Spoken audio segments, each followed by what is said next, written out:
दुर्लभ है और यही हाल बड़ी मादा एनाकोंडाओं का है। उन्हें धूप देखने के लिए सूखी नदियों की तलहटियों में जाना होगा।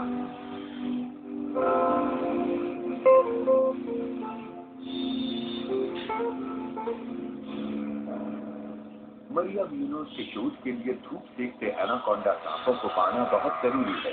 उन्हें मेरी त्वचा की चिंता है। ये तो सांपों से भी ज्यादा नाजुक है और इसे बचाने की जरूरत है। मरिया यहाँ एनाकोंडा के गर्भकाल का अध्ययन करने आई है। वो अपने साथ एक पोर्टेबल अल्ट्रासाउंड मशीन भी लाई है। अब हम इस माँ एनाकोंडा के भीतर झांकेंगे। हर इगुआना 4 फुट से भी ज्यादा लंबे हो सकते हैं। वो शाकाहारी होते हैं और सभी सरीसृपों की तरह इन्हें भी अपना भोजन पचाने के लिए सौर ऊर्जा की आवश्यकता होती है। पेड़ों की ऊंची ऊंची शाखाओं पर धूप सेकने के कारण ये ज्यादातर शत्रुओं की पहुंच से दूर रहते हैं, लेकिन यहाँ से भी बच निकलने का रास्ता मौजूद है।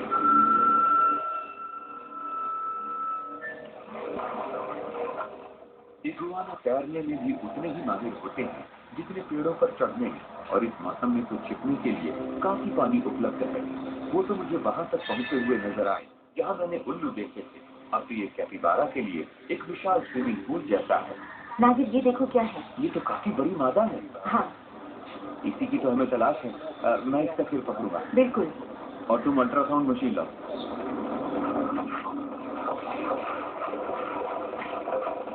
जरा ध्यान से। पकड़ लिया। ये तो काफी गर्म है। ये तो मोबाइल इंक्यूबेटर जैसी है। अगर इसके पेट में बच्चे होंगे तो ये धूप में लेटकर उन्हें विकसित होने में मदद देगी। वसंत में हमने जो मादा पकड़ी थी ये उससे लंबी है। ये उससे 1 फुट ज्यादा लंबी और ज्यादा मोटी है। हेलो, माफ करना। हम एक मादा एनाकोंडा का अल्ट्रासाउंड स्कैन कर रहे हैं और ये गर्भवती महिला की तरह ही होता है। हाँ। ये जेली लगाएंगे आप? हाँ, क्यों नहीं। इससे कोई परेशानी नहीं होती, लेकिन ये शोध आवश्यक है। आपको जानना होता है कि कितनी मादाएं गर्भवती हैं। हाँ, और आप इसके बच्चे देखना चाहेंगे? अरे वाह, ये तो बच्चे हैं। इनके से मिल रहे हैं। हाँ, ये तो काफी सारे हैं। ये बच्चे जेलीनुमा अंडों में बंद हैं। ये आम अंडों की तरह होते हैं, पर इनमें छिलका नहीं होता। इन थैलों में द्रव्य होता है जो शॉक अब्जॉर्बर की तरह काम करता है। जब माँ चलती फिरती है तो ये भ्रूणों को झटकों से बचाता है। एक एनाकोंडा ने तो विश्व रिकॉर्ड बनाया था। उसके पेट में 80 बच्चे थे। ये मादा करीब 15 फुट लंबी है, तो इसके पेट में कितने बच्चे होंगे? मेरे ख्याल से 30 से ज्यादा होंगे। 30। इसीलिए किसी एक को छांटना मुश्किल होता है। ये तो काफी विकसित है, यानी बहुत जल्द बच्चों का जन्म होने वाला है। हाँ, शायद इसी महीने हो जाए। अच्छी तंदुरुस्त मादा। तो अभी से छोड़ दें? मुझे किसी गर्भवती को तंग करना अच्छा नहीं लगता। हाँ, अच्छा ख्याल है। तो अब तुम जाओ। इन बच्चों के लिए शुभकामनाएं। अब ये धूप सेकने के लिए एक नई जगह ढूंढेगी। धूप सेकना जरूरी है क्योंकि उससे इसके बदन का तापमान बढ़ जाता है और फिर भ्रूण तेजी से विकसित होते हैं। धूप में लेटने से गर्भकाल की अवधि 100 दिन तक कम हो सकती है। कुछ ही घंटों पहले जन्मे ये 2 फुट के बच्चे जन्म से ही आत्मनिर्भर हो जाते हैं। आज के बाद वो शायद कभी अपनी माँ से नहीं मिलेंगे, और माँ के लिए तो जन्म की घटना किसी वरदान से कम नहीं। पिछले 6 महीनों से उसने कुछ नहीं खाया है। वो भूख से व्याकुल है। उसे भोजन चाहिए।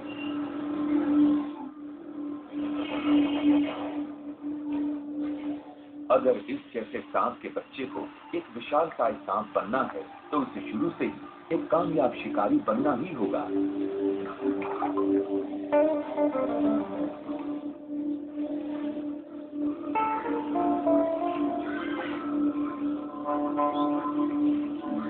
अपने परिवार से अलग हो गए विस्लिंग डक के बच्चे के लिए पानी का किनारा सुरक्षित जगह नहीं है।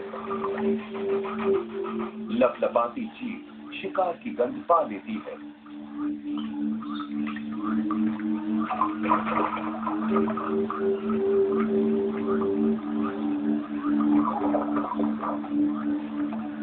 कम रोशनी में भी शिशु दांत की आंखें गतिविधि ताक जाती हैं।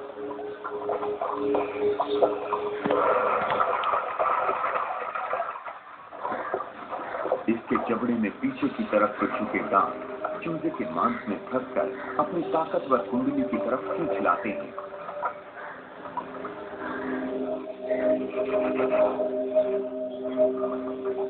चूजे का शरीर सांप के सिर से बड़ा होता है, लिहाजा